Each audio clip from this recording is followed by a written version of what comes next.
దేవుని యొక్క కృపను బట్టి మనము దేవుని ఆరాధించుకోవడానికి, అదేవిధంగా ప్రభువులలో పాల్పొందడానికి దేవుడు సహాయపడుతూ వచ్చి ఉన్నారు. దాన్ని బట్టి ఆయన వందనాలు. परमेश्वर के अनुग्रह के द्वारा परमेश्वर की आराधना कर पाए हैं और इसके अनुग्रह के द्वारा प्रभु के देश में भाग ले पाए हैं। इसके प्रति हम परमेश्वर को धन्यवाद देते हैं। ముఖ్య వర్తమానం నిమిత్తమై మనము మొదటి యోహాను రాసిన పత్రిక 5వ అధ్యాయము 4వ వచనాన్ని తీసుకున్నారనుకుంటే కలిసి చదువుకుందాం. पहले यूहन्ना की पत्री 5वां अध्याय 4वां वचन हम सभी एक साथ मिलकर पढ़ेंगे। మొదటి యోహాను 5వ అధ్యాయము 4వ వచనం. पहले यूहन्ना 5वां अध्याय 4वां वचन కలిసి చదువుదాం. एक साथ मिलकर पढ़ेंगे। దేవుని మూలముగా जो कुछ परमेश्वर से उत्पन्न हुआ है संसार पर జయించగలరు. లోకమును జయించిన విజయము మన విశ్వాసమే. हमारा विश्वास है। ఇక్కడ పుట్టిన వారందరూ అనేటువంటి మాటకు ఫుట్‌కోడ్లో మనం చూసినట్లయితే ఏమి రాయబడింది? यहाँ पे जो कुछ परमेश्वर से उत्पन्न हुआ है, పుట్టిన వారందరూ 4 ఫుట్‌కోడ్లో 4 రాయబడింది కదా, దానికి కింద ఏమి రాయబడింది చదవండి.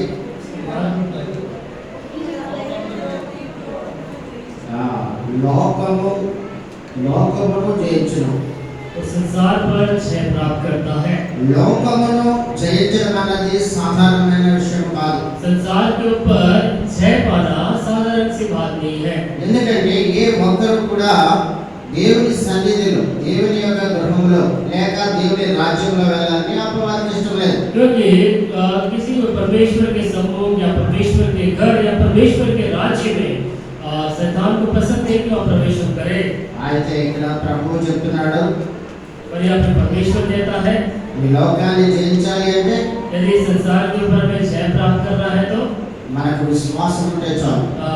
हमारा विश्वास होना चाहिए ఆ విశ్వాసాన్ని మనం ఆచరణలో పెట్టాలి. और उस विश्वास को हमारे क्रिया में लाना है।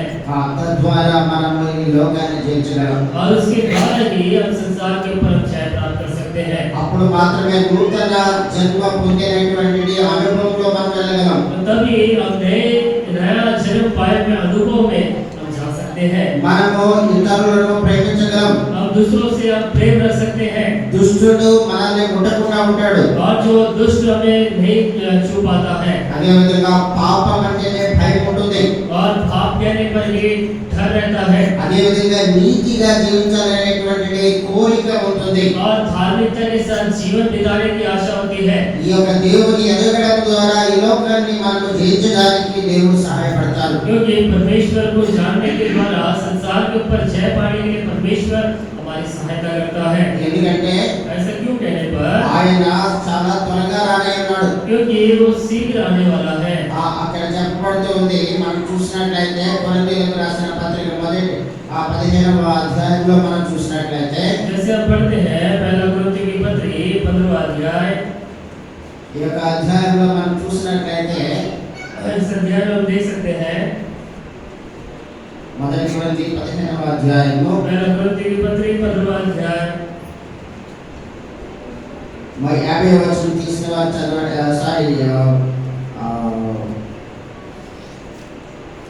47వ వచనం నుండి తీసుకుని వారు చదవండి. 47 से पढ़िएगा। మొదటి మనుషుడు భూ సంబంధియై మట్టి నుండి పుట్టినవాడు, రెండవ మనుషుడు పరలోకం నుండి వచ్చినవాడు.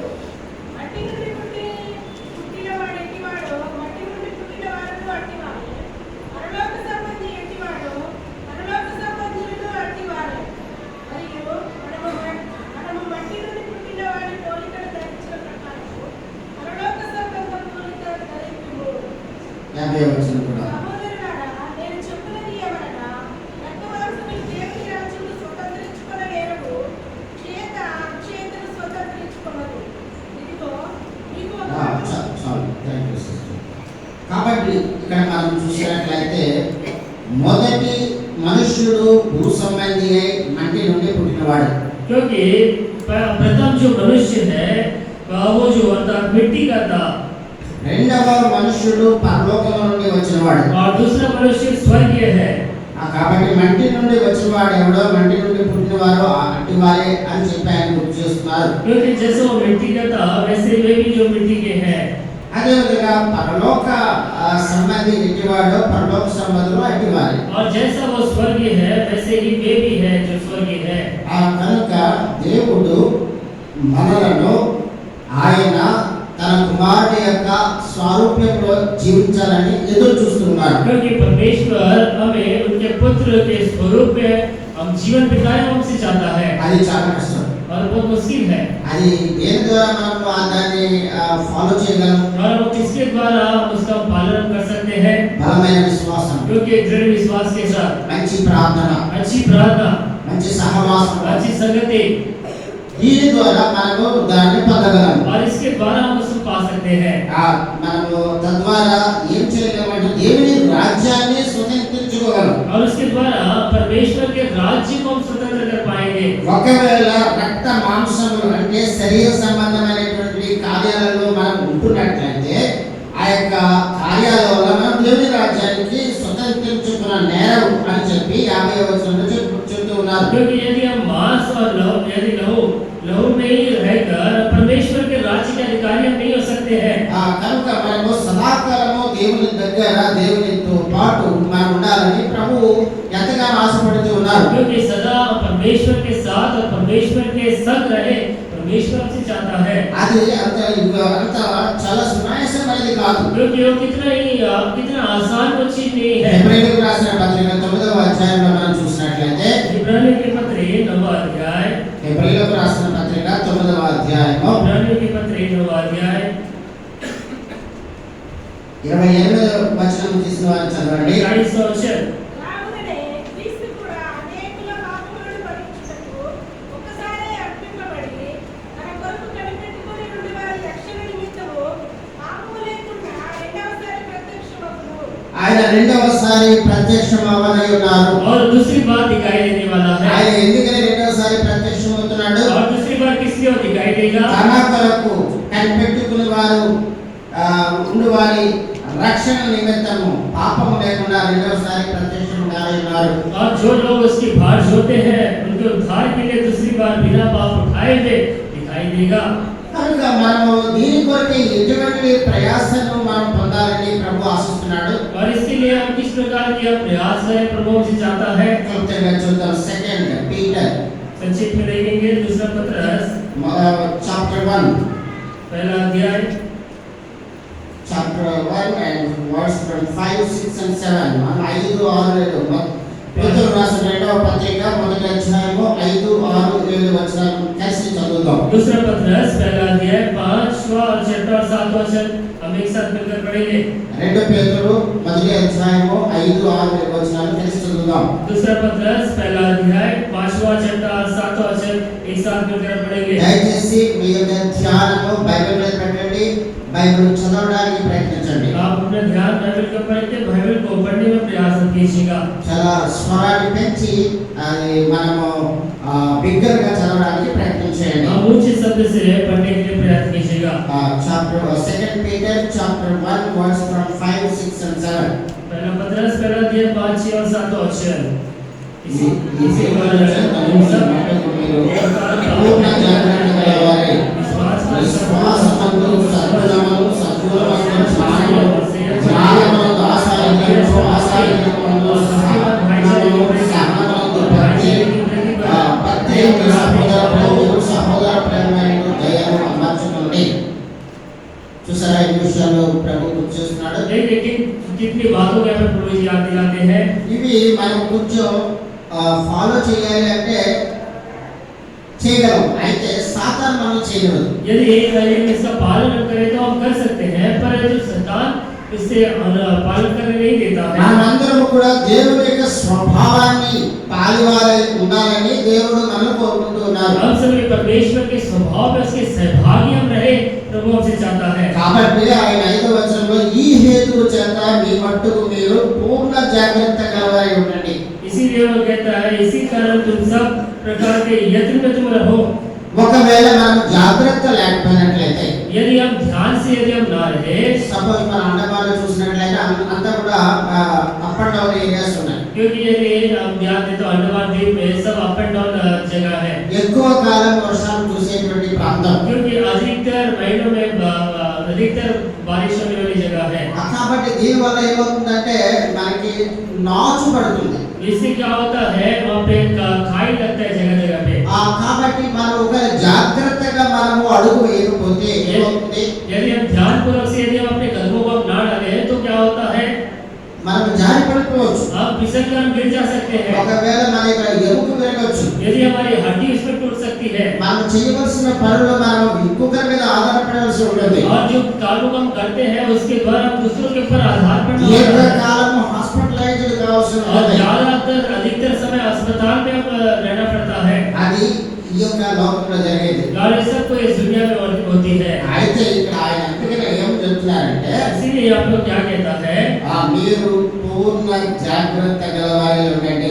इसीलिए तुम सब प्रकार के यत्न में रहो, నిలబడి ఉన్నవాడు పడిపోకుండా చూసుకోవాలని ప్రభు గుర్తు చేస్తున్నాడు. क्योंकि प्रभु जी कहते हैं जो खड़ा है कहीं गिर ना जाए अपने को ध्यानपूर्वक మీ से మట్టుకు रहे। మీరు జాగ్రత్త గలవారై ఉండండి. तो आप अपने आप को ध्यानपूर्वक से रहने के लिए कहता है, ఒకవేళ మనం ఇతరులకు చెప్తూ కూడా మనకు ఒకవేళ జాగ్రత్తగా లేకపోయినట్లయితే మనం కూడా పడిపోతాం. कि यदि हम दूसरों को कहते हुए हम ध्यानपूर्वक से ना रहे तो हम खुद गिर जाएंगे। సెకండ్ గా ఆయన ఏం చెప్తాడు, మీ విశ్వాసమునందు సద్గుణమును. और दूसरी जो बात कहता है, विश्वास में सद्गुण। మనం అక్కడ చూసాము, మొదటి యోహానులో మనం చూసాము, 5వ అధ్యాయం 4వ వచనంలో చూసాము. అక్కడ మరి విశ్వాసం అన్నది మనలో ఉండాలని చూసాము. क्योंकि हम जैसे यूहन्ना में मैंने हम देखे हैं 5वां अध्याय 4वां वचन में विश्वास हमें होना चाहिए, అయితే ఇక్కడ విశ్వాసమునందు సద్గుణం కూడా ఉండాలి. और यहाँ पे कहता है विश्वास पर सद्गुण, ఆ సద్గుణమునందు జ్ఞానమును, और उस सद्गुण में ज्ञान, జ్ఞానమునందు ఆశా నిగ్రహమును, और उसके ऊपर धीरज, ఆశా నిగ్రహమునందు సహనమును, और धीरज के ऊपर संयम, సహనమునందు భక్తి, और धीरज पर भक्ति, భక్తి యందు సహోదర ప్రేమ, और भक्ति के ऊपर भाईचारे की प्रीति, సహోదర ప్రేమ యందు దయ అమర్చుకోండి. और भाईचारे की प्रीति पर प्रेम बढ़ाते जाओ।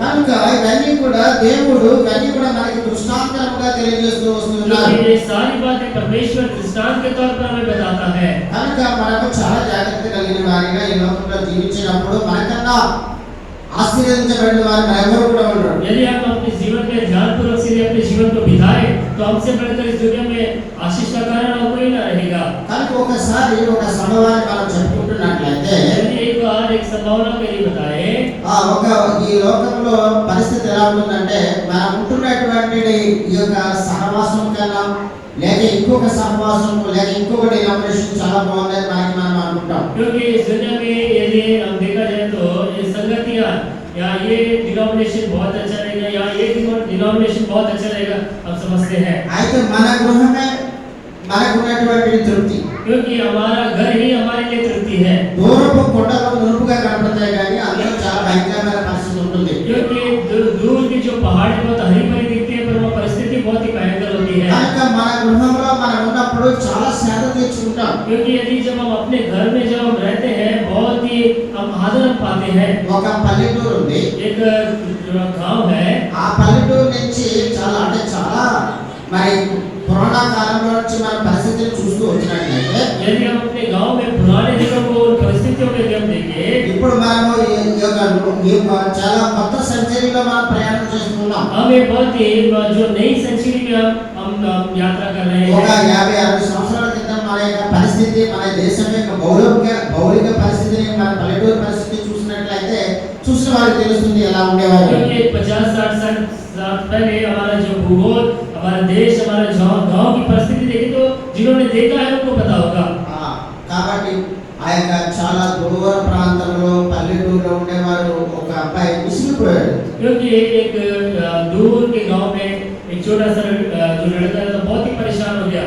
ఏమనుకున్నాడు, ఈ పల్లెటూరులో ఎందుకు మనం సిటీకి వెళ్ళిపోయినట్లయితే, పట్టణానికి వెళ్ళిపోయినట్లయితే అక్కడ చాలా మరి డబ్బు సంపాదించవచ్చు, అదేవిధంగా చాలా మరి నాగరికత తెలిసిన వారిగా చాలా ఫ్యాషనబుల్ గా జీవించవచ్చు అనుకున్నాడు. क्यों उस लड़के ने सोचा कि यदि हम नगर में सिटी में चले जाए तो अच्छे से कमा सकते हैं, अच्छी नागरिकता के साथ हम जीवन बिता सकते हैं। కాబట్టి ఇంట్లో నుంచి బయలుదేరి వెళ్ళాడు. और वो लड़का अपने गांव गांव से बाहर निकल पड़ा బయలుదేరే ముందుగా అతనికి కావాల్సినటువంటి ఒక 4-5 బాటిల్స్ నిండా నీళ్లు పట్టుకున్నాడు. और उसके लिए जो पानी जो जरूरत है पानी उन्होंने भर लिया అదే విధంగా తన దారిలో కావాల్సినటువంటి ఆహారాన్ని మూటగట్టుకున్నాడు. और रास्ते में जो खाना से चाहिए उन्होंने भी उसे बांध कर रख लिया। ఇది ప్రస్తుత పరిస్థితులలో ఈ కాలంలో ఉన్నటువంటి పిల్లలకి తెలియదు ఈ మాటలన్నీ కూడా. क्योंकि अभी प्रस्तुत में इन सारी बातों का अभी जो बच्चे को नहीं पता ఒక होगा 50-60 సంవత్సరాల క్రితం పరిస్థితులు ఇలాగా ఉన్నాయి. क्योंकि 50-60 साल पहले परिस्थिति इस प्रकार थी। ఆ అబ్బాయి ఇవన్నీ తీసుకుని పట్టణానికి వెళ్ళాలంటే అడవి మార్గాన్ని దాటి వెళ్ళాలి. क्योंकि वो लड़का यदि गांव से नगर में भी जाना तो सारे जंगल को पार करके जाना पड़ता है। చాలా బయలుదేరినప్పుడు చాలా సంతోషంగా బయలుదేరి వెళ్తున్నాడు. कितने खुशी के साथ निकल कर जा रहा है। అతను చాలా దూరం వెళ్ళిన తర్వాత అతను తీసుకుని వెళ్ళిన ఆహారం అయిపోయింది. అదే విధంగా తీసుకుని వెళ్ళిన వాటర్ కూడా అయిపోయింది. क्योंकि बहुत दूर जाने के बाद उन्होंने जो भोजन जो पानी ले गया वो भी खत्म हो गया। తర్వాత ఏం చేయాలి అలాగే చాలా కష్టపడుతున్నాడు. उसके बाद क्या करना है बहुत तकलीफ उसे हो रही है। అతను సగం దూరం వచ్చేసాడు. क्योंकि आधी दूर तक वो आ चुका है। కనుక ఒకవేళ నేను వెనక్కి వెళ్ళిపోతే బెటర్, ఎందుకంటే అక్కడే బాగుంది, అక్కడైతే నాకు ఉన్నదాంతో తృప్తిగా ఉండొచ్చు అని అనుకున్నప్పటికీ కూడా ఒకవేళ నేను వెనక్కి వెళ్ళాలన్నా కూడా ఒకవేళ మార్గంలో నేను ఏదైనా అయిపోతానేమో, అదే విధంగా వాపసు వచ్చినట్లయితే వెళ్ళినట్లయితే నన్ను ఇంట్లో వాళ్ళు హేళన చేస్తారేమో, ఈ విధమైనటువంటి సందిగ్ధతలో పడిపోయాడు. क्योंकि इस तरह उन्होंने सोचा कि यदि मैं वापस जाऊं तो मैं जो भी है वहाँ पे बचा मुझे मैं अच्छे से जी सकता हूँ। यदि वापस जाऊं तो घर वाले हमारी मजाक मेरी निंदा मेरी अपमान करेंगे। इस तरह उन्होंने अपने मन में सोचा ఫైనల్ గా ఒక నిర్ణయానికి వచ్చాడు. और अंत में उन्होंने एक निर्णय लिया కంటిన్యూ చేద్దాం. और मैं आगे मैं बढ़ूंगा। ఒకవేళ దారిలో ఒకవేళ నాకు దాహానికి నీరు లేక దొరకపోయినా, ఒకవేళ నాకు ఇవి దొరకపోయినా, ఒకవేళ చనిపోతే చనిపోతాను. क्योंकि चाहे मार्ग मुझे पानी मिले या ना मिले या मर जाऊं तो कोई बात नहीं करके उन्होंने सोचा। అయితే ఒక చోట చాలా అలసిపోయాడు. एक जगह बहुत ही थक गया। అక్కడ ఒక పైప్ కనపడి పాత రోజుల్లో చూసిన హ్యాండ్ పంపులు ఉంటాయి మన ఊర్లో. क्योंकि पुराने दिन में देखें तो हैंड पंप गांव में रहते हैं। దాన్ని ఇలాగా ప్రెస్ చేసినట్లయితే వాటర్ వస్తుంది. क्योंकि यदि उस हैंड पंप को इस तरह से प्रेस किया जाए तो उससे पानी निकलता है। అయితే అతను చూసి చాలా సంతోషపడ్డాడు. और वो लड़का देखकर बहुत उसको खुशी हुई। దాన్ని ట్రై చేశాడు ఇది నీళ్లు పట్టడానికి. उन्होंने कोशिश किया उस पानी निकालने के लिए। అయితే అందులో ఏం జరుగుతుంది, पर उसमें उसी को क्या मिलता है, ఖాళీ ఐరన్ సౌండ్ మాత్రమే వస్తుంది. क्योंकि उससे वो लोहे की आवाज ही आ रहा है నీళ్లు రావట్లేదు. और उससे पानी नहीं आ रहा है। ఏం చేయాలో అర్థం అవ్వలేదు. अब इसको क्या करना है उसको पता చాలా नहीं। విచారించాడు. बहुत ही वो सोचने लगा। ఆ తర్వాత ఎందుకంటే అది ఎండిపోయింది. क्योंकि वो जो भोर है वो सूख गया था। అటువైపు చూసినప్పటికీ అక్కడ ఒక తాడుకి ఒక లెటర్ వేలాడుతూ ఉంది. क्योंकि उस तरफ देखने पर एक रस्सी में एक लेटर लटका हुआ है। ఆ పైప్ కి ఒక తాడు కట్టబడి ఉంది. ఆ తాడుకి ఈ యొక్క లెటర్ ఉంచబడి ఉంది. क्योंकि उस पाइप में एक रस्सी बंधा गया है और उस रस्सी के साथ एक लेटर भी रखा गया है। ఆ తర్వాత ఏంటని చెప్పి ఆ కుర్రాడు తీసి చదివాడు. क्योंकि ये क्या है करके उसे लेकर इस लड़के ने पढ़ा ఆ లెటర్ లో ఇలా ఉంది, और उस लेटर में इस रीति से लिखा गया है నీకు నీళ్లు కావాలంటే यदि तुझे पानी चाहिए ఈ పైప్ దగ్గర ఒక అడుగు దూరంలో इस पाइप के एक थोड़ी सी दूरी में అందులో నువ్వు ఒక అడుగు లోపలికి మట్టిని తవ్వు. तो वहाँ पे थोड़ी सी मट्टी तो वहाँ से जो खोद పైప్ కి ఒక అడుగు దూరంలో उस पाइप के एक थोड़ी सी दूरी में ఒక అడుగు లోతుకి నువ్వు మట్టి తీయి. एक कदम मट्टी को खोद అందులో నీరు ఊరుతుంది. और उससे पानी उससे निकलेगा। కాబట్టి ఆ నీటిని నువ్వు తాగొద్దు. और उस पानी को तू मत पी। ఆ నీళ్లు తీసుకుని వెళ్ళి ఆ యొక్క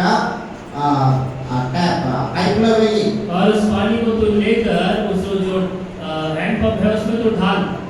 ఆ విధంగా చేయడం ద్వారా లోపల ఉన్నటువంటి ఆ యొక్క వాటర్ ఆకర్షణ శక్తికి నువ్వు ప్రయత్నం చేసినప్పుడు నీరు బయటకు వస్తుంది. क्योंकि इस रीति से तू करने पर उस ताकत के द्वारा वो पानी निकलेगा। ఈ వెయ్యబడినటువంటి నీళ్లు ఆల్రెడీ కింద నీళ్లు ఉన్నాయి కానీ పైకి రావట్లేదు. क्योंकि ये जो पानी है इससे डालने के ऑलरेडी इसमें जो पानी है पर ऊपर नहीं आ रहा है। ఎప్పుడైతే ఈ గొయ్యి తీసి గొయ్యిలో ఉన్నటువంటి నీళ్లు తీసుకుని వెళ్ళి పైపులో వేశాడో, जब उन्होंने गड्ढा खोदा और वहाँ की जो पानी निकाल कर जब इस हैंडपंप के अंदर डाला, ఆ పైపు అప్పుడు మనము అది ఆన్ కొడుతున్నప్పుడు నీళ్లు ఆల్రెడీ ఉబ్బికి పైకి వచ్చాయి. क्योंकि जब उन्होंने वो हैंडपंप जब उन्होंने मारा तो जो अंदर का पानी ऊपर आया ఆ తర్వాత అతను తృప్తిగా నీళ్లు తాగగలిగాడు. और उसके बाद ये तृप्ति के साथ उन्होंने पानी को पिया। ఆ తర్వాత ఆ విషయాన్ని అక్కడ ఇది కూడా రాయబడి ఉంది. और इस बात को वहाँ पे ये भी लिखा गया था, నీవు త్రాగిన తర్వాత और तू ये पानी पीने के बाद నీవు ఆ యొక్క ఉత్తరాన్ని తిరిగి అక్కడే పెట్టు. क्योंकि और उसको उस जो पत्र है तू वहीं पे तू उसको वापस रख दे। ఎందుకంటే నీకు వల్లే దాహం కలిగిన వారు ఎప్పుడైనా మార్గంలో వచ్చినప్పుడు దాన్ని అనుసరించి వారు కూడా దాహాన్ని తీర్చుకుంటారు. क्योंकि तुम्हारी तरह कोई भी यदि इस मार्ग में आए तो जो प्यासा है वही भी उसकी तरह पालन करके वे अपने प्यास को बुझाएंगे। కనుక ఆ యొక్క అబ్బాయి ఆనందాన్ని ఒకసారి గమనించండి. और उस लड़के ने बहुत ही आनंद के साथ उन्होंने ध्यान दिया, నేను దాహంతో మరణిస్తానేమో అనుకున్న సమయంలో అతని దాహం తీర్చబడింది. क्योंकि जब मैं प्यास के कारण मैं मर जाऊंगा, जब उन्होंने सोचा उस समय प्यास मेरी बुझ गई। ఈ లోకంలో అదే విధంగా ఆత్మీయమైనటువంటి మరణానికి అనేక మంది మరి గురైపోతూ ఉన్నారు. इसी प्रकार इस दुनिया में भी आत्मरीति से कई लोग मृत्यु की ओर चले जा रहे हैं। మనము పొందినటువంటి ఈ యొక్క ఆత్మీయమైనటువంటి రక్షణను మనం అనేక మందికి చెప్పేవారిగా ఉండాలి. क्योंकि हम जो आत्मीय उद्धार को हमने जो पाया है, हम कई लोगों को हमें बताने वाले అనేక మందిని మనము ఆ యొక్క మార్గము వైపు నడిపించే వారిగా ఉండాలి. कई लोगों को उस मार्ग की ओर हम ले चलने वाले होना चाहिए। కాబట్టి విశ్వాసముంచు వారి యొక్క కడుపులో నుండి జీవజల నదులు ప్రవహించిన వాక్యం గుర్తు చేస్తుంది. क्योंकि जिसमें जो विश्वास है उनमें से जीवन का सोता निकलता है। విశ్వాసముంచు వారి యొక్క కడుపులో నుండి జీవజల నదులు ప్రవహిస్తాయి. क्योंकि जो विश्वास करते हैं उनके अंदर से जीवन का सोता बहता है। ఆ ఎంత గొప్ప ఆశీర్వాదం చూడండి. इतनी बड़ी आशीष है, देखिएगा। కాబట్టి ఒక నరకంలో ఉన్నటువంటి వ్యక్తి కూడా మనం చూసినట్లయితే అక్కడ వేడుకుంటున్నాడు దేవుని దగ్గర, తండ్రి నాకు ఒక చుక్క నీటిని తీసుకుని వచ్చి నా నాలుక మీద వేయండి, నేను మరణించలేను అని చెప్తూ ఉన్నాడు. क्योंकि जब नरक में वो बाधा के साथ वो कहता है एक बूंद पानी मेरी जीभ में डाले, मैं मरने वाला हूं करके कहता है। కాబట్టి ప్రభువైన యేసుక్రీస్తు వారు వచ్చినప్పుడు क्योंकि प्रभु यीशु मसीह जब आएगा, విశ్వాసమును కలుగునుగా అని చెప్పి ఆయన చెప్తున్నాడు. क्या मैं विश्वास पाऊंगा करके कहता है। లూకా సువార్త 18వ అధ్యాయం 8వ వచనం తీసిన వారు చదవండి. लूका सुसमाचार 18वां अध्याय 8वां वचन को पढ़िएगा। లూకా సువార్త 18వ అధ్యాయము लूका सुसमाचार 18वां अध्याय। ఆయన వారికి త్వరగా న్యాయము తీర్చును, వారి విషయమే కదా ఆయన దీర్ఘశాంతము చూపుచున్నాడని మీతో చెప్పుచున్నాను. అయినను మనుష్య కుమారుడు వచ్చినప్పుడు ఆయన భూమి మీద విశ్వాసము కనుగొనునా? కాబట్టి ఆయన వస్తున్నప్పటికీ విశ్వాసం కనుకుంటామా అని చెప్పి ఒక ప్రశ్న వేయబడింది. क्या मैं पृथ्वी पर आऊंगा, क्या विश्वास पाऊंगा करके एक प्रश्न है। కాబట్టి మనము దేవుని బిడ్డలుగా ఉన్నాము. क्योंकि हम परमेश्वर के बच्चे हैं।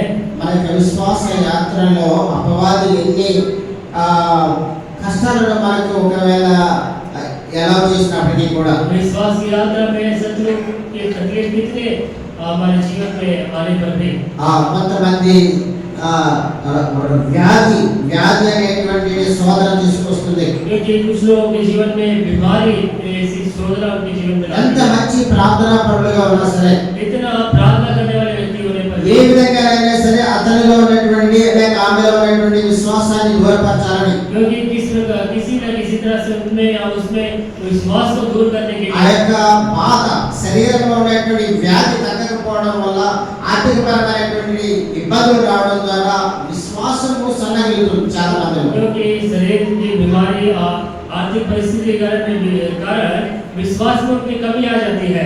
అయితే అప్పుడే మనము స్థిరంగా ఉండాలి, పడిపోకుండా చూసుకోవాలి. और तभी हमें स्थिर रहना है, हमें समय नहीं गिरना है। అందుకే ఇక్కడ ఈ వాక్యం చెప్పబడింది, ఆయన రాకడ ప్రభువారు వచ్చే సమయంలో విశ్వాసంలో కలుగుతుందా అని చెప్పి ప్రశ్న వేయబడింది. क्योंकि जब मनुष्य का पुत्र आएगा तब तब क्या पृथ्वी पर विश्वास पाएगा? మంచి విశ్వాసులకి కూడా వారి విశ్వాస కుటుంబంలో కూడా గడ్డలకు ఉద్యోగాలు లేకుండా పోతాయి. क्योंकि अच्छे विश्वासी लोग उनके परिवारों में उनके बच्चों को नौकरी नहीं रहती है।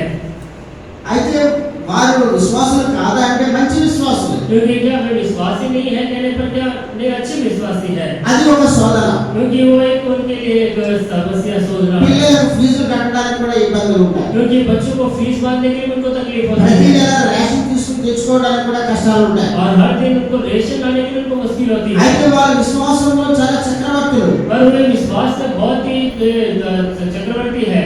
అలాగని చెప్పి అయితే అపవాది వారిని ఏ విధంగానైనా టెంప్ట్ చేయాలి, ఏ విధంగానైనా వాళ్ళు పడగొట్టాలనేటువంటి అపవాది కార్యాలు. क्योंकि शत्रु जो शैतान उन्हें किसी न किसी रीति से उन्हें गिराना है का प्रयास करता है। కాబట్టి మనం చాలా జాగ్రత్తగా ఉండాలి. అదే విషయాన్నైనా మరి 2 పేతురులో మనం మొదటి అధ్యాయంలో మనం చూస్తూ సద్గుణం అంటే ఏంటి, కష్టాలంటే ఏంటి, అదే విధంగా సహనం అంటే ఏంటి, ఇవన్నీ కూడా మనం నేర్చుకోవాలి. क्योंकि उसी में हम ध्यान से भी रहना चाहिए, जैसे हमने देखा है विश्वास में सद्गुण होना चाहिए, हमें संयम से रहना चाहिए और धीरजवंत भी रहना चाहिए। కనుక ఆ బిడ్డ మరి అడవి మార్గంలో వెళ్తున్నప్పుడు దాహం కొరకు అతను ఎంతగానో తహతహలాడాడు అనే విషయాన్ని మనం చూస్తున్నాం. जैसे वो लड़का जब वो जंगल में यात्रा करते समय प्यास के लिए कितना वो तकलीफ उन्होंने उठाया करके हमने देखा। కాబట్టి మనము మన యొక్క విశ్వాస యాత్రలో చాలా చాలా జాగ్రత్తగా వెళ్ళాలి.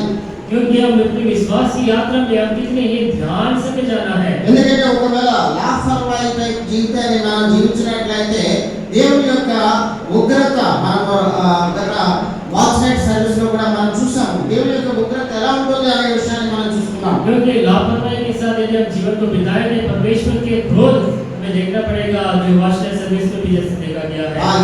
యెషయా గ్రంథము 32వ అధ్యాయము 2వ వచనము మధ్య భాగంలో మనం చూసినట్లయితే ఆయన యొక్క విశ్వాసం ఉంచే వారి జీవితాలు ఏ విధంగా ఉంటాయనేటువంటి ఒక మాటను ఇక్కడ యెషయా భక్తుల ద్వారా దృష్టాంతంగా రాయబడుతుంది. यशायाह की किताब 32वां अध्याय में जैसे लिखा गया है, जो विश्वास में जो है उनका जीवन कैसे होता है करके हमें बताता है। 32వ యెషయా గ్రంథం 32వ అధ్యాయము 2వ వచనము మధ్య భాగము చదువుతున్నాను, గమనించండి. पढ़ते हैं, ध्यान दीजिएगा। ఎండిన చోట నీళ్ళ కాలువల వలెను అలసట పుట్టించు దేశమున గొప్ప పంట నీళ్ళ వలెను ఉండును. देखिएगा मानो बौछार से आड़ होगा, निर्जन देश में जल के जलने और तप्त भूमि में बड़ी चट्टान की छाया। కనుక మనము పల్లెటూరులో మనం చూసినట్లయితే వేసవి కాలంలో మనము కాలువలు కొంతకాలం బంద్ చేస్తారు మెయింటెనెన్స్ కోసం. क्योंकि यदि गांव में देखें तो जब धूप पड़ती है तो पानी को रोका जाता है।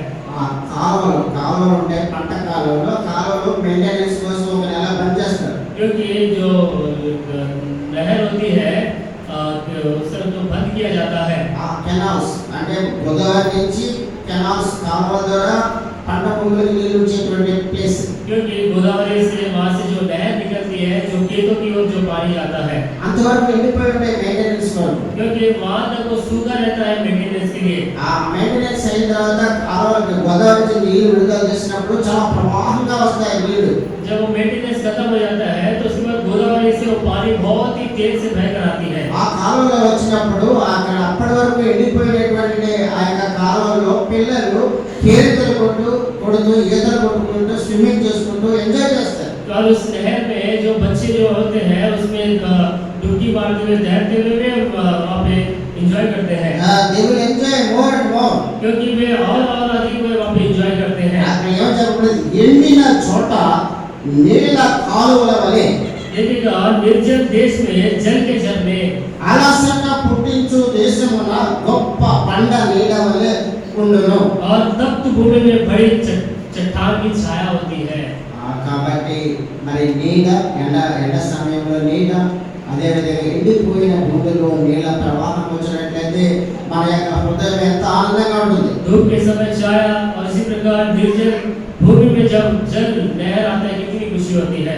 ఆయన అంటున్నాడు, నేను జీవ జలాన్ని మీకు ఇస్తాను. वो कहता है मैं जीवन का जल मैं तुझे दूंगा। నా దగ్గరికి వచ్చేవాడు ఎంత మాత్రము దాహము కొనడు. क्योंकि जो मेरे पास आता है वो कभी भी प्यासा नहीं होता है। పరలోకపు స్వాస్థ్యాన్ని నేను మీకు ఉచితంగా ఇస్తాను. मैं स्वर्ग मिरास में तुमको को मुफ्त में देता हूँ। మీరెవరు కూడా నశించి నరకానికి వెళ్ళకూడదనే నా అద్వితీయ కుమారుడు, ప్రియ కుమారుడు, ఏకైక కుమారుడైన యేసుక్రీస్తు వారిని మీకు బదులుగా బలియాగం చేశాను. क्योंकि आप नाश होकर उस नरक में ना जाए, इसीलिए मैं अपने एकलौता पुत्र, प्रिय पुत्र प्रभु यीशु मसीह को मैं बलिदान के लिए मैं Are दिया है। you believing that?